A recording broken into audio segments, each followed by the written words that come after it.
강물이 흐르는 저 위쪽에서 강물이 흐르는 저 위쪽에서 어떤 사나이가 오줌을 누고 있었습니다. 장쇠가 다가가 그 사나이의 뒷덜미를 잡아당기자 사나이는 뒤로 벌렁 넘어졌습니다. 그러자 오줌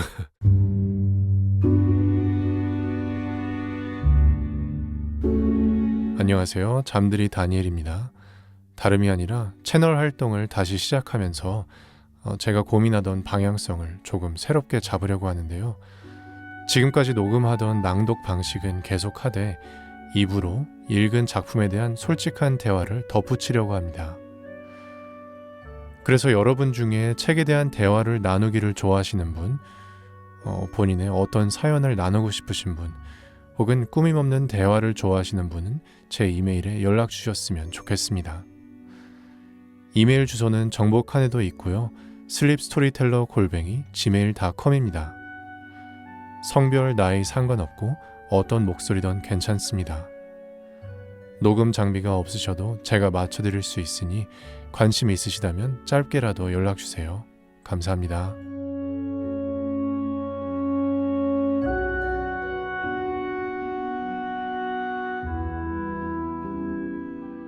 잠잘 때 들려주는 이야기. 내 장사.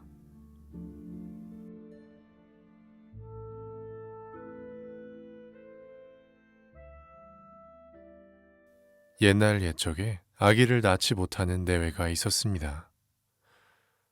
자식이 없는 걸 늘 한탄하고 지내다가 갓난아이 하나를 주었습니다.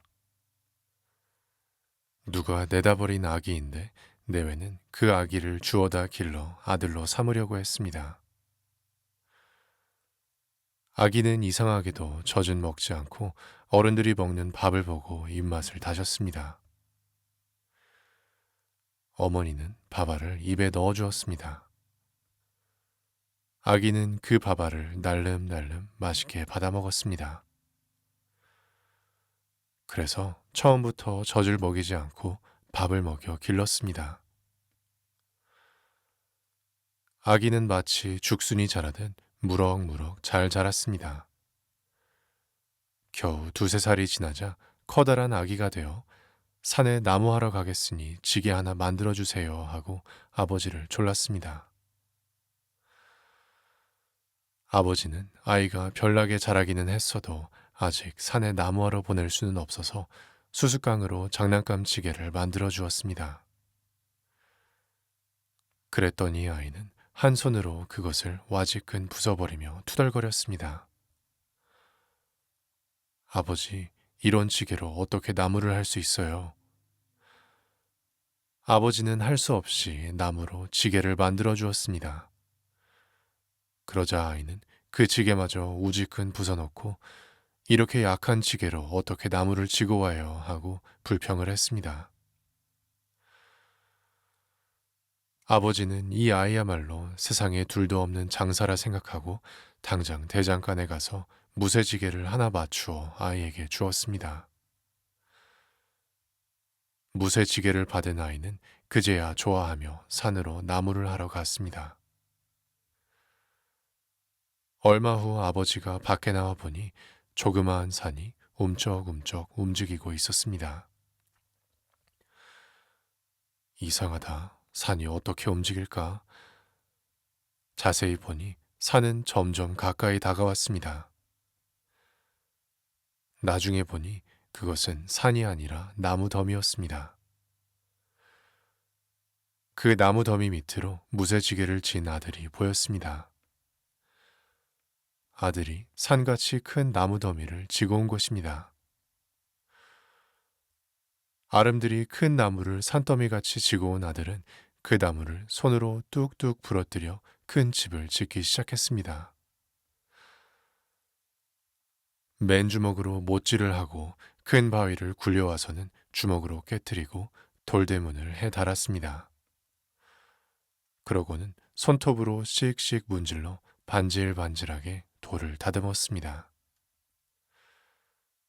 부부는 이 아이를 장쇠라 이름 지었습니다.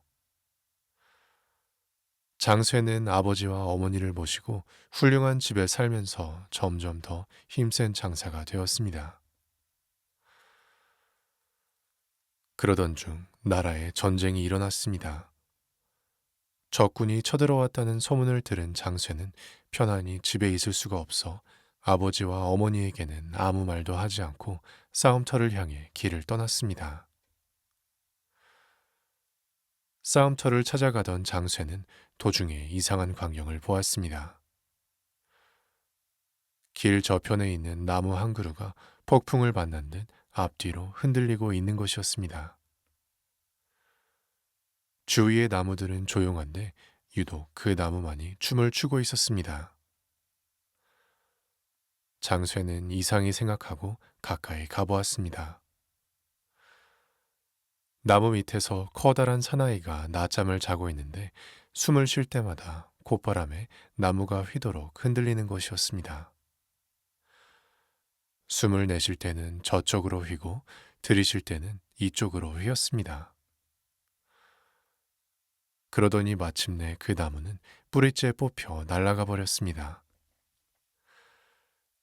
그것을 본 장쇠는 야, 그 사람 콧바람 하나 쓸만하군 하며 자는 사람의 코를 손가락으로 틀어쥐었습니다.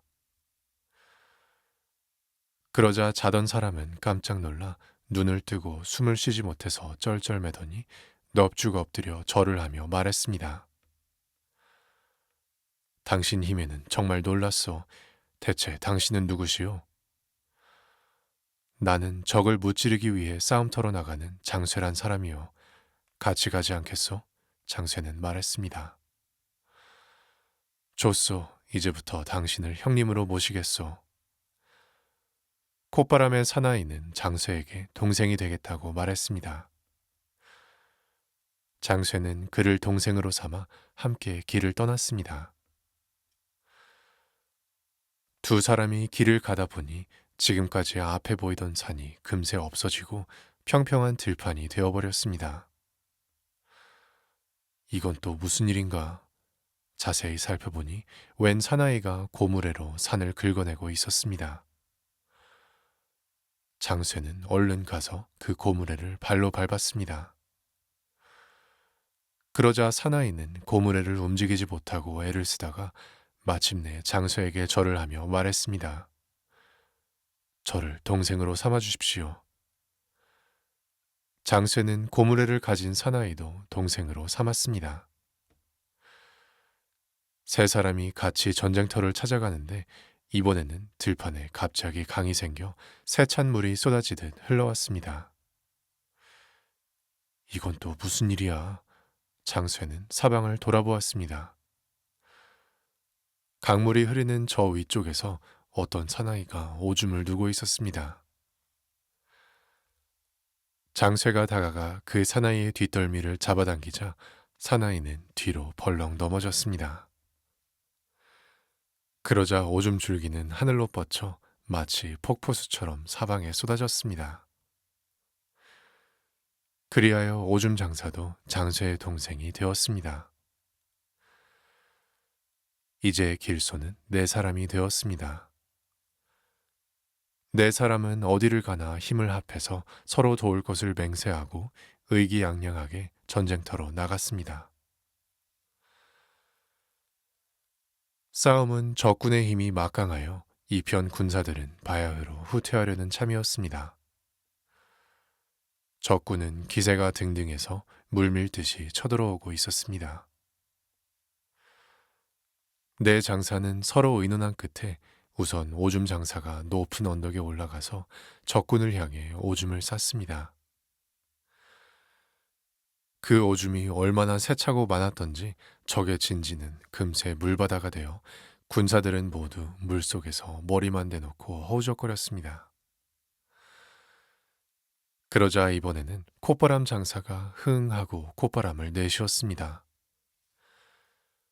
폭풍 같은 바람이 물바다를 스쳐 지나가자 물은 꽁꽁 얼어붙어 물속에서 허우적거리던 적군들은 모두 동태가 되어버렸습니다. 이번에는 고무래 장사가 큰 고무래로 얼음 위를 쫙 긁었습니다. 그러자 얼음이 부서지며 적군들은 모조리 빠져 죽고 말았습니다. 전세는 바뀌어 이번에는 이편에서 북을 울리며 만세를 불렀습니다. 내 장사는 승전가를 부르며 고향으로 돌아오다가 어느 산속에서 해가 저물었습니다. 마침 외딴집 한 채가 있어서 하룻밤 쉬어가게 해달라고 청했습니다. 그러자 주인이 나와 대뜸 "오, 마침 잘 왔다" 하고 말하더니 두 말 않고 네 사람을 한꺼번에 붙잡아 캄캄한 골방에 쳐넣어 버렸습니다. 내 장사는 모두 놀라지 않을 수 없었습니다. 세상에 무서울 것이 없다고 생각해온 자기네를 한꺼번에 잡아 가두는 것을 보니 이건 대단한 놈이라 생각되었습니다. 잠시 동안 캄캄한 골방에 갇혀 있는데 밖에서 저벅저벅 발걸음 소리가 나더니 어깨에 날개가 달린 무섭게 생긴 중 하나가 들어왔습니다. 그 중은 도둑의 괴수였습니다. 오늘은 어떤 놈이 걸렸나? 중이 졸개 도둑에게 묻자 수평아리 네 마리를 잡아두었지요 하고 대답했습니다. 내 장사는 이건 예산놈들이 아니구나 생각하고 귀를 기울였습니다. 이때 도둑들은 무언지 서로 다투고 있었습니다. 한 놈이 저것들을 내 생일날 잡아먹겠다라고 말하자 다른 한 놈이 아니야, 내 생일날 잡기로 했어 하고 서로 다투는 것이었습니다. 내 맘대로 내 생일만 생각해. 나는 그놈들이 들어올 때부터 내 생일날 음식감이라고 딱 정해놨는걸. 그따위 소리가 어디 있어. 저놈들은 반드시 내가 잡아먹을 테다. 몇 놈이 이렇게 싸우고 있을 때 괴수가 한마디 했습니다. 시끄러워. 너희들은 잠자코 있으면 돼. 수평아리 요리는 내 생일잔치에 쓰기로 하겠다. 이 한마디에 도둑들은 일제히 잠잠해졌습니다. 가만히 듣고 있던 내 장사는 아무래도 이 골방을 부수고 나가야겠다 생각하고 벽을 박차고 나왔습니다. 그러나 밖에 나오기가 무섭게 도둑들에게 붙들려 이번에는 쇠로 만든 감방에 갇혔습니다. 조금 있으려니까 쇠 방바닥이 뜨거워 왔습니다. 도둑들이 장작불을 뗀 것입니다. 방바닥은 마침내 사람이 탈 지경이 되었습니다. 장쇠는 온몸에 힘을 주며 중얼거렸습니다. 찬바람아 불어라, 서리야 내려라. 그러자 벌겋게 달아오던 감방은 곧 싸늘해지며 네 사람의 입과 수염에 고드름이 맺혔습니다. 다음 날 아침 도둑 하나가 문을 열고 그들을 잡아내려 했습니다. 그때 장쇠는 재빨리 도둑을 감방 안으로 끌어들여 뼈다귀 하나를 뽑아서 곤우판을 만들었습니다. 두 번째 들어온 도둑의 뼈를 뽑아서는 곤우돌을 만들어 내 장사는 곤우를 두며 놀았습니다. 감방에 들어간 부하들이 나오지 않자 수상하게 생각한 괴수는 살그머니 감방 속을 들여보다가 깜짝 놀랐습니다. 부하의 뼈를 뽑아 곤우를 두다니. 화가 난 괴수는 이런 놈들은 그냥 둘 수 없다고 생각하고 싸움을 걸었습니다. 장쇠는 괴수에게 어깨를 으쓱거려 보이며 말했습니다. 싸우겠다면 싸워주마. 넌 어디서 싸우는 게 좋으냐? 땅 위든 공중이든 좋을 대로 상대해주겠다. 공중에서 한판 해보자.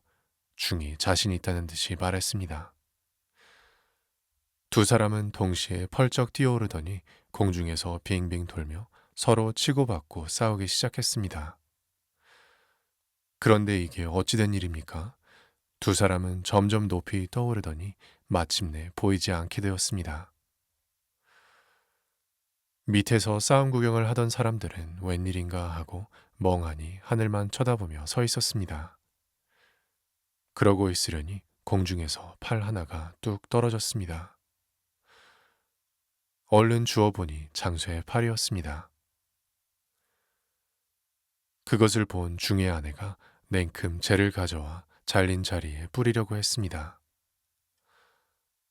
재를 뿌리면 안 된다고 생각한 새 장사는 팔에 얼른 밀가루 반죽을 묻혀서 높이 던졌습니다. 장쇠형님, 팔 올라가오. 장쇠는 팔을 받아서 떨어졌던 자리에 딱 붙였습니다. 그러자 또 팔 하나가 떨어졌습니다. 그건 중의 팔이었습니다. 중의 아내가 밀가루 반죽을 묻히려 하자 새 장사가 얼른 빼앗아 재를 뿌려 공중으로 던져주었습니다. 재를 묻힌 팔은 붙지 못하고 도로 땅 위로 떨어졌습니다. 다음에는 중의 머리가 잘려 내려왔습니다. 땅에 떨어진 중의 머리는 다시 뛰어오르려 했지만 새 장사가 붙들어 잿더미 속에 던져버렸습니다. 마침내 중은 죽고 말았습니다. 중의 아내는 꼬리가 9 달린 여우였습니다. 장쇠는 의기양양하게 공중에서 내려와 여우를 죽이고 중의 부하들을 결박하여 죄에 따라 처벌했습니다. 새 장사는 광문을 열고 광 안에 든 물건들을 조사했습니다. 한 광에는 쌀이 가득 쌓여 있고 한 광에는 비단과 옷감이, 또 다른 광에는 금은 보화가 가득 쌓여 있었습니다. 장쇠는 그 많은 물건들을 도둑의 종들에게 나누어 준 다음 4마리의 말에 보물을 나누어 싣고 고향으로 돌아왔습니다.